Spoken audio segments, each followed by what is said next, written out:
for me. I understand that you guys are doing this and everything, but here's a very big reality that we're facing. You guys want to disrupt Walmart. You've got a 9% unemployment rate right now. Walmart will just start laying off people. What have you accomplished? You have literally tried to fight against something, and they just make you look, and then you screw people off in the end. How is that accomplishing anything? Well, I would urge you to go back to the teens and the 20s, especially the late 20s and the early 30s, where it would have been very easy to make that same argument. As unemployment was increasing, say from 1926 to 1932, people could have said, well, gosh, you're just making things worse. Stop, for example, there were entire neighborhood riots that would stop people from being evicted from their home. And some people could have said, don't riot, they're going to shut down the whole building and everyone will be homeless. But do you know what all that chaos and all that disruption and all that disorder got us? That got us the New Deal. The New Deal is what we're still fighting to protect right now. Okay, so I know that it is never easy. No battle against a corporate overlord as powerful as those that we're fighting against is going to be easy. And it's not going to come without sacrifices. And it's certainly not going to come without risks. But if most of us, for you to say, because you're not the one that you're not the one that's going to be losing their job. I mean, it's so much easier for you to stand up and say that. Well, here's the thing: is that, and this is what I was just explaining to someone earlier today, is that not everyone in the Occupy movement is homeless. Not everybody in the Occupy movement is even really poor. But you know what? Just about every person I know who's really active in the Occupy movement is screwed. Because they either are homeless, are already unemployed, are already poor, or are feeling on the brink of all of those things. And so I think that there is a growing number, a critical mass, growing to a critical mass of people who feel like they don't have anything left to lose. They're not going to be the person who loses their job because they already lost it. And they're not going to be the person who loses their health care because they already lost that too. Hey, I want to make a comment. The gentleman over here who can't make it.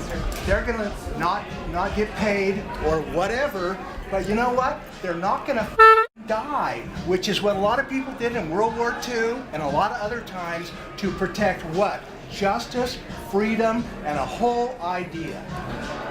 And so that's what's going on. It's being taken away. And you guys, as far as I can see, are out in the street saying, wait a minute. At least you don't have to die and go to Vietnam, for Christ's sake. Go ahead. I'm looking at a lot of faces in here. A lot of them look pretty white. The thing is, the question I have is, I don't think. Put down the microphone. I don't think. Put down the microphone. No. Play the race card. Put down the microphone. I don't think that we're part of the 99%. If we live in America, we are part of the 15% of the world.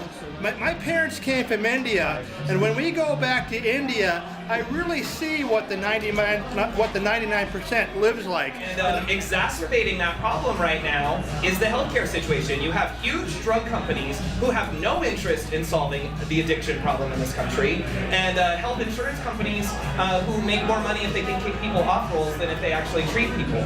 And these are the two main exacerbating features of homelessness right here in our own community and across this country, is a lack of recognition of substance abuse and mental health as legitimate diseases that should be cared for by Medicaid.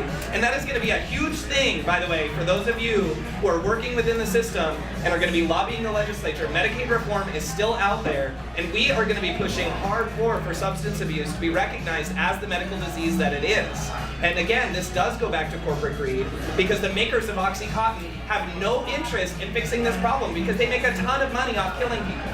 So I think that is our message. And you're talking message and you're talking issues, and I'm asking about strategy. How are you going to stay on message? How are you going to keep control of your message? The reason we are here, we are like surfers on a wave. We don't create the wave. We can do amazing tricks the bigger the wave gets. but the surfer does not create the wave. And that's sort of my understanding of what an organizer within a movement that I don't create, a movement that we don't control. That's our role, is to ride that wave and make it productive. But it's not the same as building a party and appeasing and diplomacy and all those things. That's a very different game.